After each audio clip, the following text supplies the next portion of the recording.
So, you're still deploying your apps without Docker in Kubernetes? That's bold. And Australia prides itself on freedom, but unlike most liberal democracies, we do not have an explicit federal Bill of Rights. A Bill of Rights is a formal charter listing the basic freedoms and legal guarantees that all citizens enjoy, which lawmakers cannot easily override. For example, the United States Constitution's first 10 amendments spell out protections like free speech, religion, and due process. By contrast, Australia relies on scattered constitutional provisions, statutes, and common law to protect rights. In practice, people's basic human rights are not well protected in Australian law. In fact, we are the only liberal democracy in the world without a national rights charter. This means our rights depend entirely on current politicians and judges rather than a clear... As we move...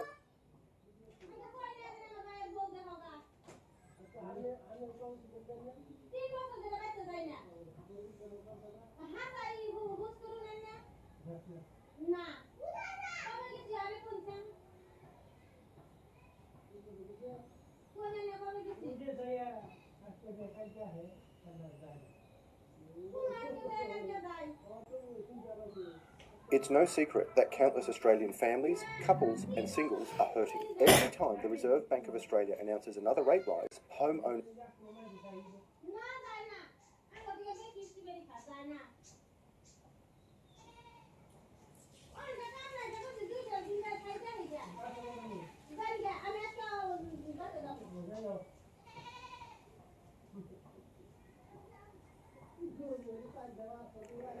Welcome back, everyone. Welcome to Scrubs to Freedom. If you're all new here, my name is David, and I'm a personal support worker here in Ontario, Canada. And I've been doing this type of job for almost 2 years now. And it's challenging. Personal. Hi, guys.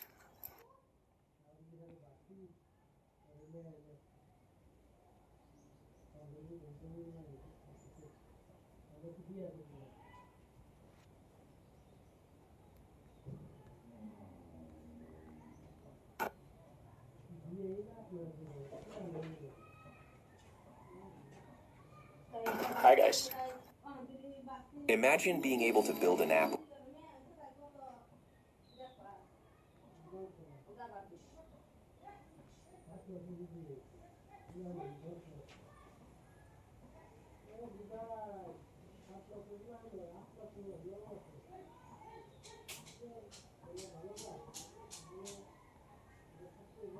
Hi everyone, welcome back to my channel. My name is Jane. Welcome to Spicy Sunday Finance. Today we have to do a reset. It's going to be a financial reset. For me, I spend the most money in the summer, and in August, wow, I spent I think the most amount in a month this year.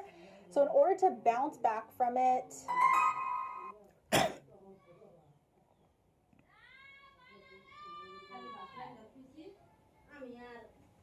Do you know any millionaires? Most of the ones I know are actually very low-key, and you couldn't tell just by looking at them. Social media actually does a terrible job at depicting what wealth really looks like. In fact, most people who are flexing luxury watches or cars are probably broke. And from reading books like The Millionaire Next Door and Baby Steps Millionaires, we learn that the majority of America's millionaires are actually living very modest lives, but there are a few subtle signs that give off a millionaire if you pay close attention. Starting with sign number 1, Costco clothes. Now, I'm not saying that most millionaires are repping Kirkland's signature across their chest, but this is just the way to say that a lot of millionaires dress pretty plain and simple. In fact, I have another YouTube channel where I interview these quiet millionaires on the street, and what I've noticed is that they look clean, they look very put together, but they're not flexing any big brands or wearing any ice that could give off someone that has riches. A lot of these quiet millionaires value other things, and they do understand that luxury brands are just a brand.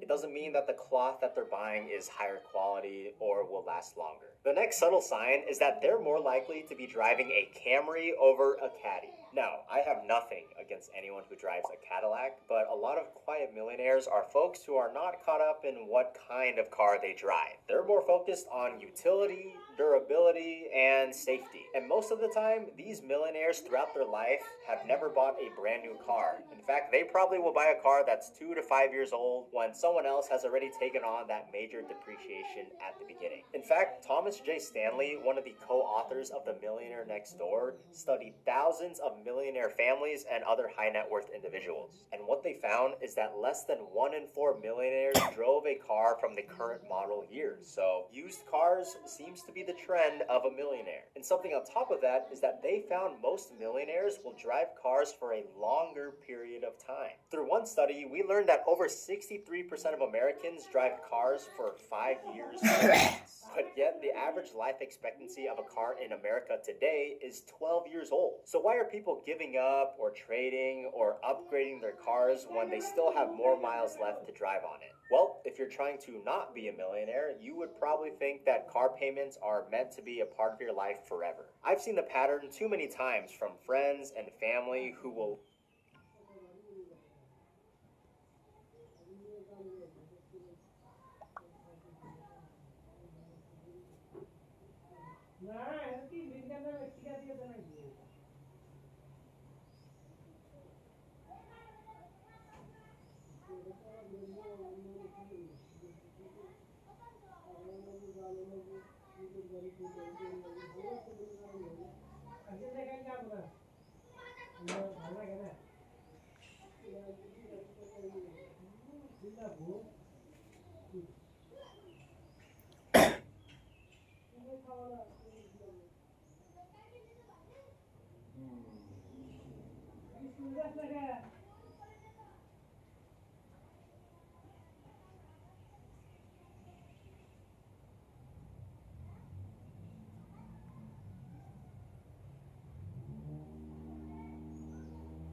Shopify is a platform that helps entrepreneurs get started down the path they want. Sometimes starting a business can be scary. I feel like I lost a little. Alright, so there's this woman, her name is Julie, and she spends X amount of dollars per year on groceries. It's only 2 people in the household, and I'll give you 3 seconds to guess how much. Nope, a little lower, a lot lower, $800 a year. on groceries. I'm talking 800, which is absolutely crazy. This woman, Julie, actually started the most popular frugal living group on Facebook called Everything Frugal, and she was recently interviewed by Homegrown Hillary, who I'll link the original video up to that interview here. But if you don't really see how crazy this actually is, the average American household spends $1,000 a month on groceries. Julie's spending $800 a year. In fact, because of this lifestyle that includes their grocery spending, they've been able to pay off over $120,000 of debt off in less than 5 years. This includes her car being paid off, her house being paid off, and having the freedom to work a part-time job so that she can have a lot of time to spend with her kids and grandkids. So how in tarnation is she able to do this? Because 93% of Americans actually aren't grocery shopping in this way. So I want to walk you through the strategies that Julie uses to shop for her food and give you my honest thoughts on if I think it's actually realistic for most people to spend $800 a year. The average cost of groceries is over $500 per month for a household. And the price of groceries themselves, well, they keep rising. So if you can find a few ways to cut back on food costs, it can make a huge difference. That's why today I'm sharing 7 frugal habits that could save you thousands on groceries without clipping those coupons. In fact, just tip number 1 alone could save you $4,000 this year, but fair warning, by the end of this video, you may not look at Capri Suns the same way. Subtle foreshadow. Don't cook like an influencer. We've all seen those beautiful cooking tutorials on Facebook Reels and Instagram where someone creates this one nice looking plate of food. I have no issue with the food itself or even the presentation of it, but my only issue is with the quantity. If I'm following the exact recipe they're giving me on these tutorials, I am only making 1 or 2 plates of food at most. But in reality, if I'm already using the stove, breaking out the pots and pans, and know I have to do a bunch of dishes, I might as well double up or triple up on that recipe so that I have enough food for tomorrow's lunch, tomorrow's dinner, and maybe the day after tomorrow's lunch as well. There is a beauty to cooking in bulk because it lessens the chance of you having to go out and get something convenient because you don't have something. भाई मैंने coding interviews के लिए DSA के सारे YouTube tutorials देख लिए पर जितने वीडियोस देखे उतना ही कंफ्यूज हो गया हूँ नोट्स लिखे I came across this article called 19 Frugal Hacks That Save You Money, and some of them are really good, but others you should avoid, the same way you avoid that cashier you went to high school with. In this video, I'm going to rate all 19 of these frugal hacks on 2 things, convenience and effectiveness, because there's no point in doing them if they're not going to be easy to implement into your life, or if they don't actually save you a lot of money. Both of these factors we're going to rate on a scale of 0 to 5 stars, and my editor is going to make this awesome graphic right here. Shout out to Adarsh. But by the end of this video, you're going to know which are the top 5 and which 5 you should completely avoid. Hack number 1, cut your own hair. I'd say we're starting off this list pretty strong because I actually do this one. I haven't paid for a haircut in like 8 years. But realistically, is this convenient for most people? Definitely not. Especially for the first 6 months. It takes a while to start getting used to, working around your head and using the mirrors, and if you do mess up, you could end up looking like the owner of the Las Vegas Raiders. But once you do get your clippers and learn from your mistakes, you'll be saving as much as me, which is around $300 a year. So convenience, 1 star, effectiveness, 4 stars. But maybe don't try this one right before a job interview. Hack 2, hang dry your clothes.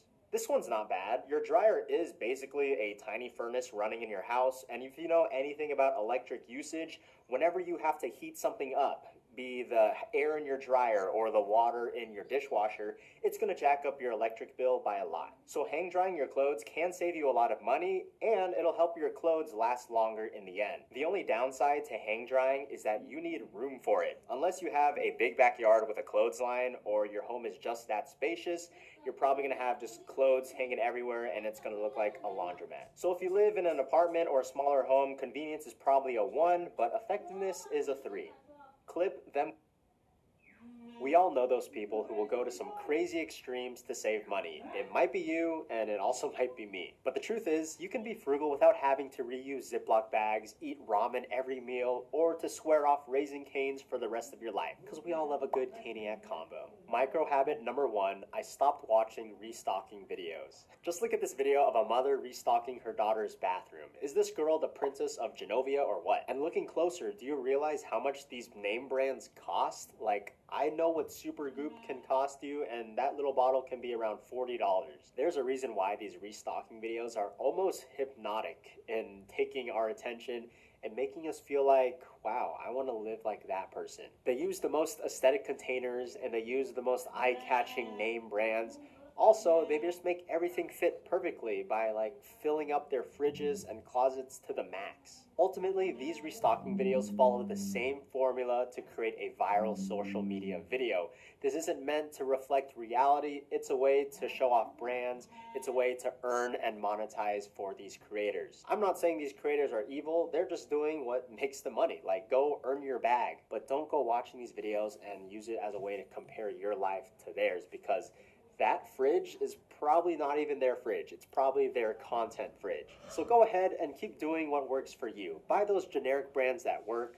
Keep the stuff in the containers they come in. You don't have to put them in a brand new container for the sake of aesthetics. And of course, you can also unfollow these creators if it is affecting your spending habits. Micro habit number 2, I unsubscribe from marketing emails. You might not think this would make a big difference, but it works.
কোন গেছিলে এলাম তোমার বলে সকালে সকালে কি মনে করে তোমার লাইভের ফরম্যাট ই কর লাগবো ই দেখো তো যায় কি জুম কর লাগবো বেশি চাই না কি বাস হয় না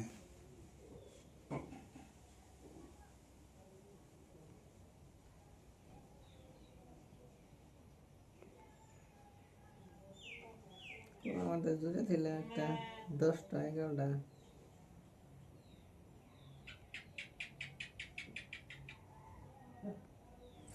এই যে নলিন নাগাল রয়েছে ওই জন্য জুম করার অপশন আছে জানি ফুল স্ক্রিন আহে কোনো তাই প্রিজমে আছে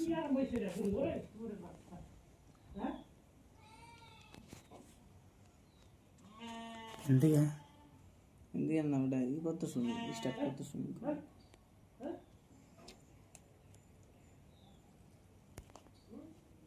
আধা ঘন্টা এটা দেড় আমাদের রিচ আনে